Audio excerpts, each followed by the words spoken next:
I truly consider Islam on a worldwide basis to be a creeping mold infestation. This is a virus.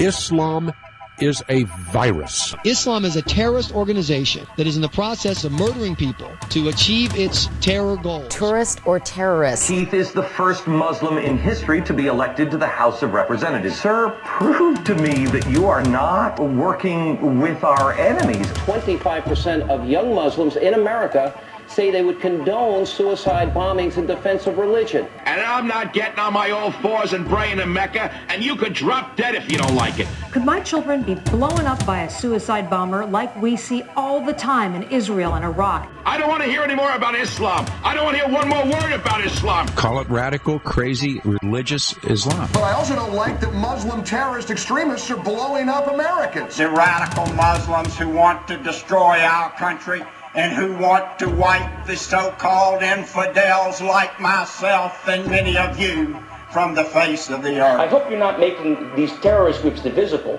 because the social humanitarian wings are just the same and just as culpable as their terrorist wings. It's a cult. It's not even a religion. Look at what Muslims are doing around the world. Islamic radicals, the new Nazis, want you dead. All mosques and community centers, as well as Muslim organizations, must be monitored. Islam is a 1,400-year-old lie from the pits of hell. It's leading 1 billion people to hell. We are fed up with your damned religion. Burn the Quran. Somebody needs to grab the Muslim world by the shirt collar, backhand it a good one, and say, straighten up or we're going to eradicate you Beatles from the face of the earth. There is a problem. Call it perception. Call it media manipulation. But whatever you choose to call it, the results are the same. A view of Islam that is biased, myopic, and almost universally simply not true. Worldwide, those who follow the religion of Islam number 1.5 billion. Yet, in the American media, it seems all Muslims are ideologically lumped together with Islamists, jihadists, terrorists, and extremists. You soon will meet your destruction!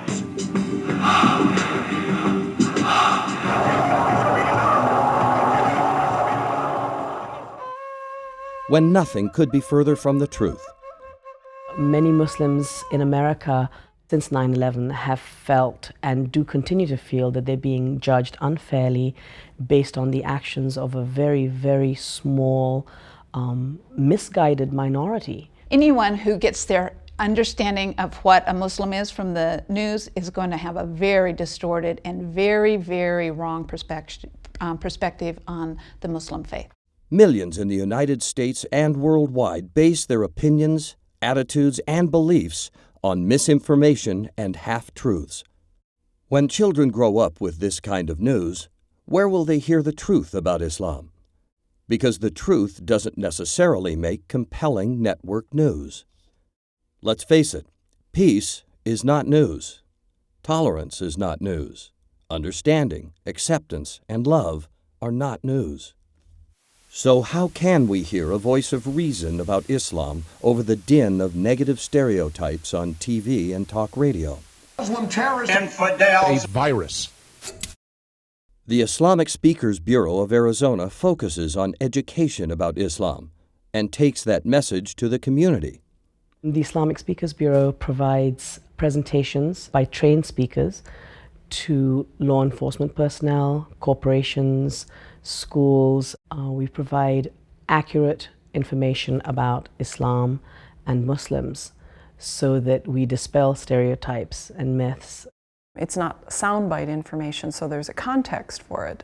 It's educational information, and so it explains the origin, the evolution of Islam, and there's a whole perspective to it. And a lot of times what we see in the mainstream media, instead of creating unity, we've created this question of what are those people like, or what are they like? Students have a belief in stereotypes. They're influenced by stereotypes. And I think the Islamic Speakers Bureau provides information so that our educators can present to the students that we cannot judge all those who practice the faith of Islam by those who may be extreme and fanatical. My audience members have actually said that they get very surprised after listening to our presentations where Islam is nothing like they're getting from the media. So, what is the true essence of Islam? Many people don't recognize that the Jewish faith, the Muslim faith, and the Christian faith actually come from the same traditions and out of the same religious family.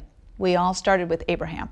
So we all have really the same ethical foundation and the same idea of compassion and peace.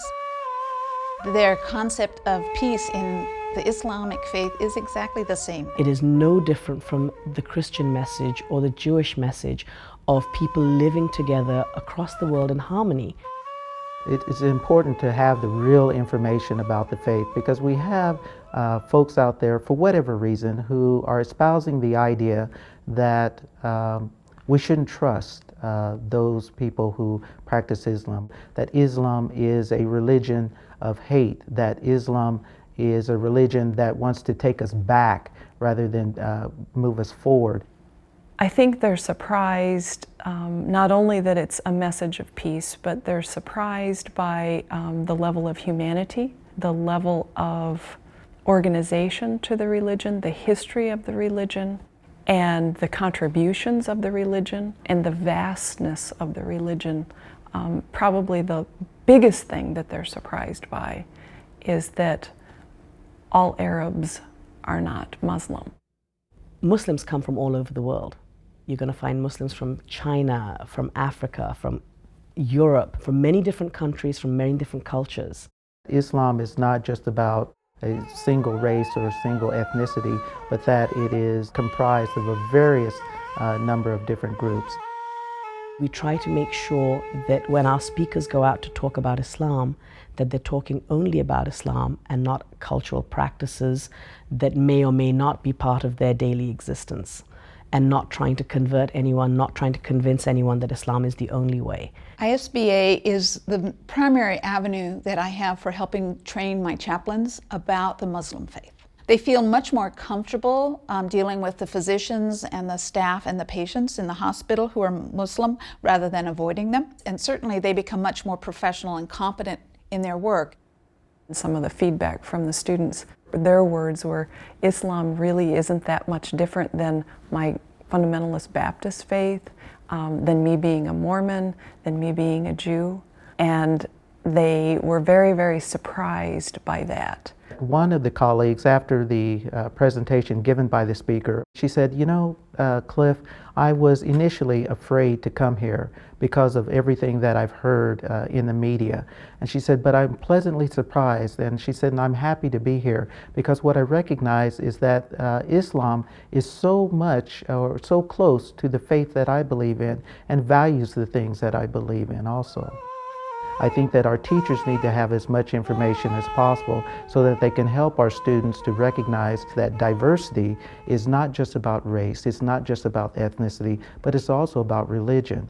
And I think by having more information about the different religious faiths, and especially about Islam, teachers are empowered, educators are empowered to help our students recognize that a religious identity is a profound value in the lives of many of our different students. After an ISBA presentation, our students will walk away with a greater understanding of what they have learned. They walk away with an interaction that they have had with a person, not an abstract topic or abstract belief. It's very hard to maintain your stereotypes and prejudicial views when you encounter a real person. I think it's important for the truth about Islam to be out there because I want my neighbors and my friends and my community not to fear me. The Islamic Speakers Bureau of Arizona, promoting a better understanding of Islam. ISBA, a voice that cannot be heard without you.